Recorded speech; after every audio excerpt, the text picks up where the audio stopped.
This has been a long time coming. The Nothing company appeared 5 years ago. They first released a pair of earphones, then they dabbled in entry-level and mid-range smartphones, but the Nothing Phone 3 is the first time they have ever released a flagship phone. Why have they waited this long? Well, basically because this is the single hardest type of product to actually pull off. The second you start charging $799 like they are doing here, you are now directly competing against some of the best phones from massive companies with practically unlimited investment budgets, like Samsung's Galaxy S25 and Apple's iPhone 16, both of which also launched at exactly $799. So the question that we have to answer is actually really simple.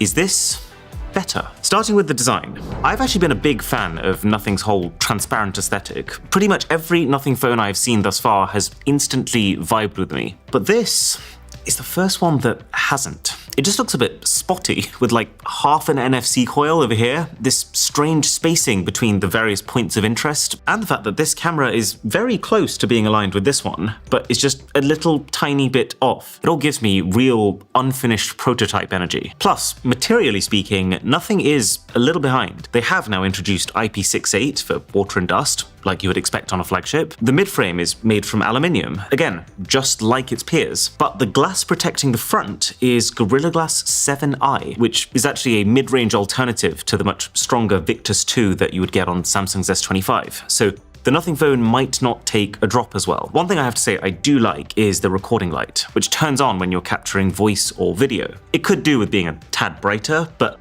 I think in concept, it's just courteous to let other people know when they're being recorded, but also functional. Given that the whole idea of this phone is that you put it face down when you don't want to be distracted, I could so see sitting in a meeting that you're also recording and just wanting to be able to glance to double check that the recording is still going. So mixed opinions on how the thing looks, but part of this very unique design is also to accommodate one of the phone's very unique features. You remember the glyph light bars that we used to have on the backs of Nothing phones? Well, they're all gone. And all of their functionality has been bottled into this, the Glyph Matrix. 489 individual LEDs, or I guess, in other words, basically a tiny second screen, which we kind of predicted. It was becoming pretty clear with the past few Nothing phones that we were approaching the limit of how much information you can actually convey with just light strips. Like, yes, they could light up if you had a pending notification. Yes, you could specify which contacts are important enough that they will cause your glyph to come on, and even with what pattern. So you could be at dinner, for example, with your phone face down, but still know who has tried to contact you. But then these lights, they could never give you anything about the context of that notification. So you'd never really know enough to be able to decide if it was actually important or not, without then flipping the phone over into attack position, but then that defeats the entire purpose. So, is the Glyph Matrix better?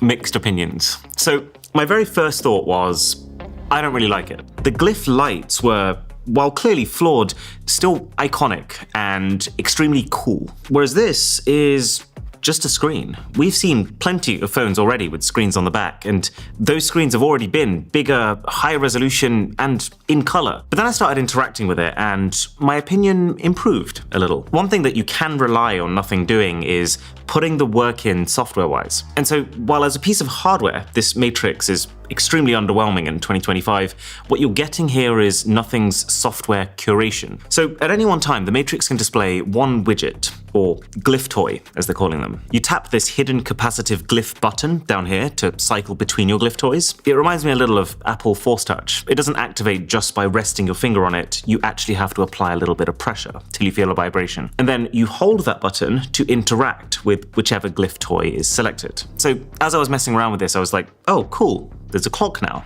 That's something that the previous Nothing phones couldn't do. And as an extension of that, a stopwatch, which is probably just about faster to use than opening up the clock app on your phone to justify existing. They're opening this Matrix up to the community. So already that community has made a leveler tool, and I am sure down the line there'll be a bunch of even more unique little applets that they've cooked up. But now I've thought about it even more, and I have gone full circle. I'm back to where I started. I am not a big fan of the Glyph Matrix. I think it's less cool and less different compared to the lights, and so far at least, it doesn't really fix the limitations that they had either. Like, okay, what's the total list of glyph toys we have? You've got battery percentage, which, I mean, I can't remember the last time I've wanted to know my battery percentage when I have specifically put my phone down so I avoid looking at it. You've got spin the bottle and rock, paper, scissors, which, you know, I'm glad they're having fun with it, but who's challenging their phone to rock, paper, scissors? And who's playing spin the bottle in an environment where the best bottle to use is a 50 pixel one on someone's glyph matrix? Now, the glyph toys aren't everything. The matrix does also interact with things that you do while actively using your phone. And I would say this stuff varies pretty wildly from completely useless, like how the LEDs can expand and contract based on your volume level, like who's looking? How it can act as a torch, but a much dimmer, less evenly spread torch than the glyphs used to be able to provide. And how in a future update, you'll be able to see the caller ID of someone who's ringing you by long pressing on the glyph button, which makes no sense at all because it takes the same amount of time to just turn your phone around and check, and at least that way you can also answer if you want to. There are some things about it that are not useful, but still cool, like the nothing signals, which are nothing style ringtones and notifications, but they're the complete package. Sound, haptic feedback, all paired with an accompanying animation on the glyph matrix. It's very satisfying. And then I would only say there's one thing that is actually very useful. The ability to use this second screen as a preview for your rear cameras to take full quality selfies. But then if you think about it, what I'm really saying is that the best feature of the glyph matrix is something that every past phone that's had a second screen has already been able to do better. There are also improvements to essential notifications. You know what I was saying, how you can set a few contacts or a few types of message that you deem important enough to give you a notification when your phone is flipped over. Well, now you can also assign a profile picture specific to each of those contacts. But yeah, you can see why it doesn't actually fix the problem. That even if, let's say, I can see their picture, so I know from the back of my phone whether it's Jeremy or David, there's still a very wide range of messages that each of those contacts could be sending me. So I've still got to fully check the message myself on the front of the phone to decide if what they've just sent is one of the important ones. So really, the two most unique things about this phone, the design and the glyph matrix, not in love with either of them. And I don't think either is a very good reason to get this over an iPhone or a Samsung. So then really, the only way that I recommend this phone 3 is if it just straight up beats those other phones in hand-to-hand combat, in terms of the phone fundamentals. So let's start with the red flags. The chipset that nothing has gone for is the Snapdragon 8S Gen 4, which is not the very highest end Snapdragon 8 Elite that Samsung uses. Plus, no real mention of any kind of advanced cooling system. So while nothing has been pretty good so far at always picking the sensible middle ground chip and doing a lot of software work behind the scenes to get the most out of it, there's no way that it doesn't get absolutely mowed down by Samsung in a head-to-head. We're talking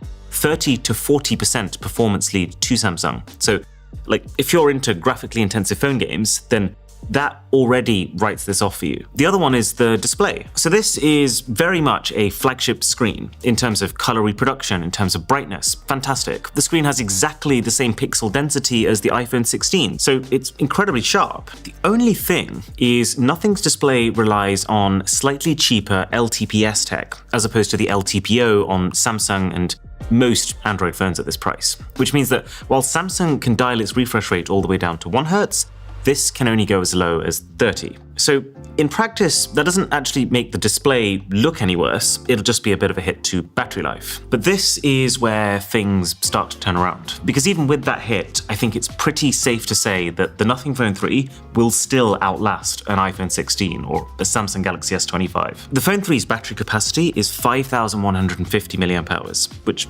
compares quite well to Samsung's 4,000. Now on one hand, it's a bigger phone. Of course it has a bigger capacity. The Phone 3 is actually more similar in size to the S25 Plus, which has 4,900 mAh. But then the S25 Plus starts at $999, so I feel like it makes more sense to compare this to what Samsung gives you at this $799 price. And if you do that, I would expect the Phone 3 to outlast them pretty significantly. I used the Nothing Phone 2 for quite a while. The battery life there was outstanding, and everything about this phone makes me think it is going to last pretty much as long as that. Longer if all you were doing was surfing and watching YouTube and not pushing that chip, but then back to being about the same if it's mixed usage, including some demanding stuff like camera and gaming. Now, there is one weird thing, which is that this same phone is being marketed as having 5,500 mAh of battery in India. So just to address that, no, they haven't created two different versions of this with different dimensions and different weights. It is actually the same battery inside. It's just that there's a software limitation being put on it in this country and many other countries, because if the battery capacity goes above a certain amount, then it becomes classed as a dangerous good, which can make your shipping costs go crazy. The end battery life you get should be the same. This is more just the semantics of how it's being presented. And so you shouldn't be having battery problems, especially since the phone can charge with 65 watts of power compared to Samsung's 25. The Phone 3 has dual speakers, and I mean, at least based on my very early first impressions, they're not spectacular, but they're decent for a flagship. They're not quite as rich as the ones on iPhone or Samsung. But software is where this becomes a little bit more of a unique offering. So the Phone 3 runs Nothing OS 3.5, basically a very slightly tweaked version of the Nothing OS you've already seen, which is essentially a mostly untouched version of Android, with the only changes being purely aesthetic. I do think though, while it's very difficult to compare it to Samsung's One UI, which is immensely more customizable, I do think that Nothing's OS is one of the best ways to experience Android. I like the fact that your icons aren't screaming for your attention. There are some parts of the UI which are quite unconventional and, in my opinion, just very beautifully laid out. And the biggest thing, it's completely bloatware free. The only actually unique features of Nothing OS are Essential Space, which to me feels like a somewhat half-baked way to keep track of all the things that you need to remember, with a bit of a learning curve when it comes to understanding it. And then the thing that is completely new this time, Essential Search, which is swipe up from the bottom of your screen to be able to quickly get to anything. So the idea is very similar to your phone's universal search, but it's just a little bit broader. Like, it can solve maths problems directly on device in that search box. And if you ask questions, it'll use a tweaked version of Gemini AI to give you an answer that's specifically designed to be short, you know, for those random quick lookups. It's a good idea. I'm all about having to go into each app less because one app does more. One thing Nothing has definitely done better this time around is their update promise. It's now 5 years of major Android upgrades and 7 years of security updates, which, while not quite matching Samsung's 7 years of full Android upgrades, is plenty, especially considering how minuscule the actual upgrades are becoming now. So Phone 3 feels like a bit of a mixed bag right now. Some things I like, some things I don't like. But where it seems to shine is the cameras. Every camera sensor on the Phone 3, 1, 2, 3, and even the front camera is a 50 megapixel sensor. That, just for context, compares to 50, 10, 12, and 12 on Samsung. And megapixels are not everything. Don't pay too much attention to them, but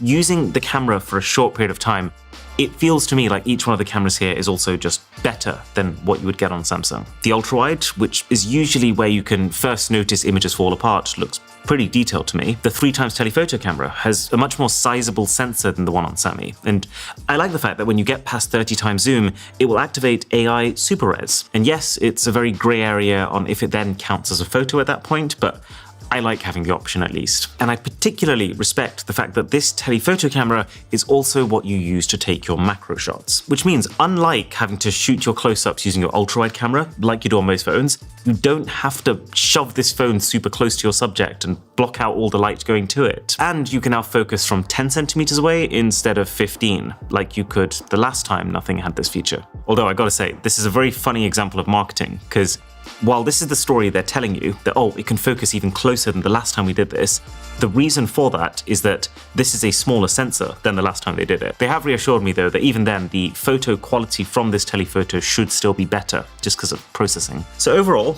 nothing about the Nothing Phone 3, at least right now, is blowing me away. It feels like all of the actually unique things about it have a lot to prove, and aside from that, all of the core pillars of a flagship phone feel well covered, but not exceeded. That said, what is it up against at this price? I guess a bunch of other flagships that also aren't really pushing the boat out. So when you match it up side by side, I still think it compares quite well, but it also doesn't feel like that instant no-brainer that some past Nothing phones have been. Now, while I did mention that I love the fact that Nothing doesn't pre-install tons of bloat onto your phone, doesn't it always feel like bloat finds a way? Like, you always start your new phone completely clean, But then 2 months later, you're getting 1 spam text per day. You're getting random callers suddenly asking if you've been in an accident when you don't even drive. And then these emails offering you crypto advice from a guy named Dylan. So here's how I actually keep my phone clean. See, there's a very good chance that if you get a ton of random messages, a data broker has bought your data and